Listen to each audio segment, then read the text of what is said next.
When it comes to significant role models, when I need mathematical advice, I always think of Diane Abbott. When I think of lifetimes advice, it's got to be my dad, who set up his business with his DMOD money after World War II, and it grew to be probably the second biggest in the country, self-employed bloke, so I look to him. Challenging time in my life was when I lost my mum. She made 93.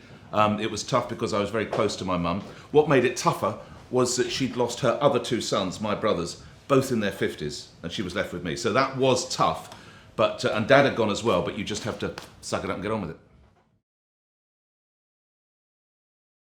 Being a man means that you're courteous, means that you try and act as a kind of role model to your sons or to your daughters, but above all, you set the sort of model that you would want your kids to see. I don't think you should ever feel you have to conform to any pressures if you're a man, because I think the minute you do that, you're making a rod for your own back. You start to screw yourself up mentally, and there's down that path madness lies.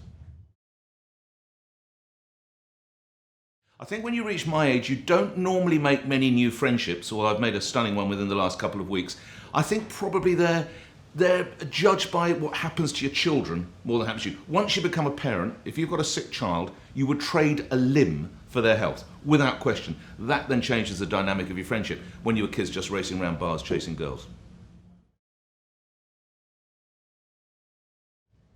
One of the most interesting conversations I think I ever had was with Boris Johnson, after he and I had quite a few bottles of red wine in New York, and we were doing my breakfast programme, which in London is not too bad, it's 7 a.m. Of course, we'd forgotten that in New York, it's actually 2 a.m. So it was quite an interesting conversation. We went to our respective beds at 11:30 at night, and we're on air 2 hours later.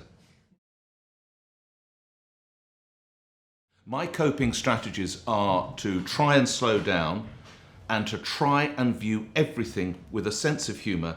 And remember, I'm not a brain surgeon. No one's going to die, whatever happens at my place of work. Oh, my family life was blissful, and I think that's what's informed me.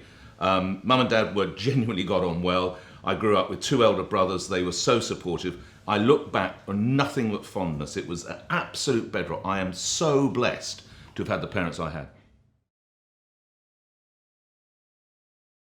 The piece of advice I would give my younger self is never do anything you couldn't tell your mother about.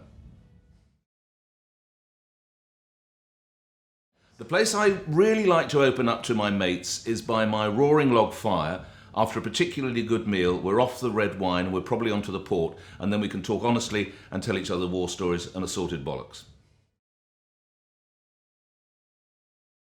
My favourite moustache is probably one my dad. My dad always wore a moustache, as I see him now. It was a fairly traditional one with just a little lift up here. I don't know what it's called, but I'm thinking of Dad. He's in my mind's eye as I say it. Excellent. Thank you so much. Thank you for having me. Thanks for having me. Thank you. Oh, wow. Thank you.